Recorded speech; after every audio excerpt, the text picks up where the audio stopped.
Episode second के शुरुआत में एक नरेशन किया जा रहा था कि हम जो भी खाते हैं पीते हैं लाइव स्ट्रीम कैसे हो सकती है।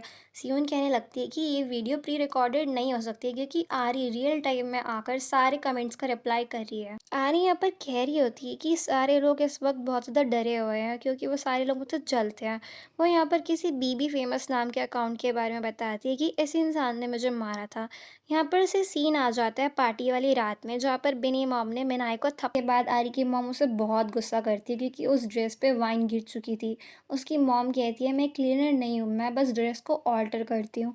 अब मैं इस ड्रेस को ठीक कैसे करूँगी। उसकी मॉम कहती है कि तुमको आइडिया नहीं है कि ये ड्रेस कितनी महंगी है। आरी जब उसका प्राइस मोबाइल पे चेक करती है तो उसे पता चलता है कि इसका प्राइस 12 मिलियन है। इसका मतलब 1 करोड़ 20 लाख समथिंग। इस तरफ हम मिनाय को देखते हैं जो कि बहुत ज़्यादा टेंशन में थी क्योंकि पार्टी के बाद उसकी बहुत ज़्यादा रेपुटेशन ख़राब हो चुकी थी।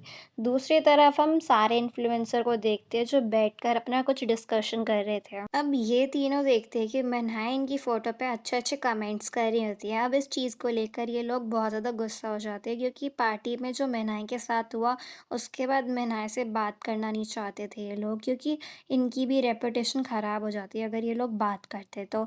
इस तरफ मिनाय को सब कुछ समझ आ जाता है कि ये लोग उनको इग्नोर क्यों कर रहे हैं। दूसरी तरफ आरी उस ड्रेस को लेकर काफ़ी ज़्यादा टेंशन में थी। तभी उसकी फ्रेंड बोलती है कि देखो तुम्हारे इंस्टाग्राम पे बहुत तेज़ी से फॉलोवर्स बढ़ रहे हैं। एक्चुअली में ये सारे फॉलोवर्स मिनाय के अकाउंट से थे जो अब आरी को फॉलो करने लग रहे थे। इस तरफ हम देखते हैं जून को, जो जब से आरी से मिला था पार्टी में देखा था जब से उसने उसको, जब से वो आरी को ढूंढने की कोशिश कर रहा था। इस तरफ हम देखते हैं कि एक बड़ी सी कंपनी के सीईओ ने आरी को मिलने के लिए बुलाया। आरी को तो समझ ही नहीं आ रहा था कि आखिर इतने बड़े आदमी ने उसे मिलने के लिए क्यों बुलाया। वो आदमी कहने लगता है कि तुम्हारे अंदर एक ऐसी एबिलिटी है कि तुम किसी की भी अटेंशन अपनी तरफ खींच सकती हो। फिर उसका इंस्टाग्राम अकाउंट दिखाते हुए कहता है कि देखो तुम्हारे फॉलोवर्स कितनी तेज़ी से बढ़ रहे हैं, इसलिए मैं चाहता हूँ कि तुम मेरे लिए काम करो। वो कहने लगता है कि तुम्हें क्या लगता है मिन्हाई ने अपने अकाउंट्स में फॉलोवर्स कैसे बढ़ाए होंगे। उसने बिनी मॉम को यूज़ करके अपना अकाउंट ग्रो करा है। ये सब बिज़नेस है और कुछ भी नहीं है। जब आरी वहाँ से निकल कर अपने मॉम के स्टोर की तरफ जाती है तो देखती है सीहुन भी उसी स्टोर में जा रही होती है एंड वो ये देख के समझ जाती है कि वो उस ड्रेस और किसी की नहीं सीहुन की थी। आरी की मॉम सीहुन से बहुत ज़्यादा माफ़ी मांगने लगती है। कहती है कि मैं कुछ भी करके इसके सारे दाग हटवा दूंगी। सीहुन कहती है कि आप कितना भी कोशिश कर लो आप इसकी पैसे नहीं दे पाओगे। और ऐसा कह के वो वहाँ से चली जाती है। वहाँ पर आर्य उसे रोकती है और उससे माफ़ी माँगती है और उसे अपना एटीएम कार्ड देते हुए कहती है इसमें जितने भी पैसे हैं उतने निकलवा लो और बाकी के पैसे मैं आपको 3 मंथ्स में वापस कर दूँगी। तो सियोन कहती है कि तुम मुझे गलत समझ रही हो, मैं इस ड्रेस का कंपनसेशन नहीं चाहती हूँ, वैसे भी मैं इस ड्रेस को फेंकने वाली थी। ऐसा कह के वो वहाँ से चली जाती है। वहाँ पर आरी सोचने लग जाती है कि वो इतनी महंगी ड्रेस को फेंकने वाली थी जिसकी ड्रेस मेरी लाइफ सेविंग से भी ज़्यादा है। यहाँ पर हमें सियोन का एक पास सीन दिखाया जाता है जहाँ पर वो उसी ड्रेस को पहनकर किसी से मिलने के लिए आई थी, पर वो किससे मिलने के लिए आई थी हमें नहीं दिखाया जाता है। इस तरह हम सारे इन्फ्लुएंस को देखते हैं जहाँ पर मिनाय ने पार्टी में बुलाया था, पर उसके बाद जिनी कहती है कि मैं तो उससे बात नहीं करना चाहती हूँ, मैं उसे अनफॉलो कर दूंगी और हमारा कॉन्टैक्ट ख़त्म हो जाएगा। सियोन कहती है वो तो पार्टी में जाएगी लेकिन। तो सारे लोग उस पर गुस्सा हो जाते हैं एंड पूछने लगते हैं कि आखिर तुम उसकी पार्टी में क्यों जाना चाहती हो। कल जितना भी तमाशा हुआ पार्टी में उसके बाद तुम उससे ना ही बात करो तो अच्छा रहेगा। सियुन कहने लगती कि अगर तुम उसकी पार्टी में नहीं जाओगे तो सब लोगों को यही लगेगा कि तुम बुरी हो। लोगों को यही लगेगा कि तुम एक लॉयल फ्रेंड नहीं हो। एक इंसिडेंट की वजह से तुमने अपनी फ्रेंड को डिच कर दिया, सबको तो यही लगेगा। अब ये सुनकर सारे लोग मिनाई की पार्टी में जाने के लिए रेडी हो जाते हैं। इस तरफ हम मिनाई को देखते हैं जो बहुत ज़्यादा टेंशन में थी क्योंकि कल के इंसिडेंट की वजह से उसके एकदम से फॉलोवर्स बहुत ज़्यादा कम हो गए थे। तभी वो आरी को मिलने के लिए जाती है। यहाँ पर आरी मिनाई को सारी सच्चाई बता देती है, कहती कि अब हम लोग रिच नहीं रहे, हमारी फैमिली बिजनेस ख़राब हो चुका है, हम कर्जे में डूब चुके हैं, यहाँ तक कि मुझे काम करना पड़ गया है, मैं डोर टू डोर जाके कॉस्मेटिक बेचती हूँ। ये सुनकर मिनाई के दिमाग में एक आइडिया आता है और वो आरी को लेकर अपनी पार्टी में जाती है। उसने ये पार्टी अपने शोरूम में रखी थी। यहाँ पर आरी मिनाई को अपने शोरूम दिखाती है। आरी वहाँ शोरूम देखते ही शॉक हो जाती है। कुछ देर बाद सारे लोग पार्टी में पहुँच जाते हैं।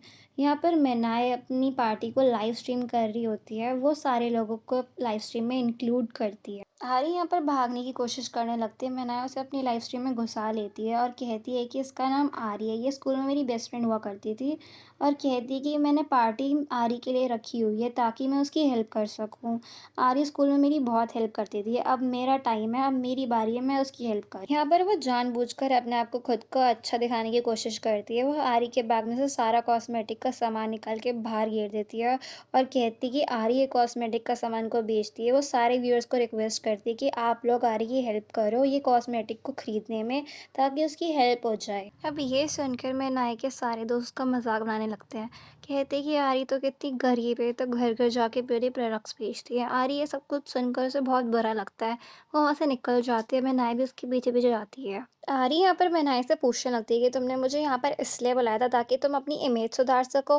मैनाय कहने लगती है कि ये मैंने अपने लिए थोड़ी ना किया, ये तो मैंने तुम्हारे लिए किया है, मैंने तुम्हारी हेल्प करने के लिए किया है। तुम्हें किस बात का घमंड है, तुम तो पहले जैसी अमीर भी नहीं है। तो मैं आइडिया नहीं कि मैं प्रमोशन के लिए कितना चार्ज करती हूँ और मैंने तुम्हारा कॉस्मेटिक फ्री में प्रमोट कर दिया है, तुम्हें तो मुझे थैंक यू बोलना चाहिए। फिर आरी कहने लगती है कि तुम्हें हर चीज़ को बढ़ा चढ़ा के बोलने की कोई ज़रूरत नहीं है, सच तो ये कि तुमने मुझे यूज़ करा ताकि तुम्हारा फ़ायदा हो सके। मैं नहीं कहती कि तुम मुझसे जलती हो क्योंकि मैं अमीर हूँ और तुम गरीबी में जी रही हो, तुम तो पहले जैसी आ रही नहीं हो, अब तो तुम घर घर जाके ब्यूटी प्रोडक्ट्स बेचती हो, तुम तो एक लूज़र की तरह ज़िंदगी जी रही हो। इस तरह से सियोरन की सारी बातें सुन रही थी। आरी यहाँ पर समझ जाती है कि ये एक ऐसी दुनिया है, लोग अपने फ़ायदे के लिए कुछ भी कर सकते हैं।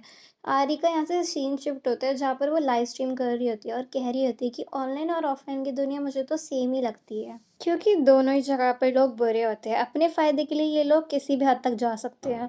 फॉलोवर एक ऐसी चीज़ है जिससे तुम्हें पावर मिलती है और उस पावर से तुम कितने ही पैसे कमा सकते हो। प्रेज़ेंट सीन में मैनाया को देखते हैं जो किसी को कॉल करके कह रही होती है कि मैंने तुम्हें पैसे दे दिया है, मुझे उतने फॉलोवर्स वापस चाहिए जितने मेरे कम हुए थे। इनडायरेक्टली वो फॉलोवर्स को खरीद रही थी। इस तरह हम पूरी की पूरी टीम को देखते हैं जो फॉलोवर्स बढ़ाने का काम कर रही थी।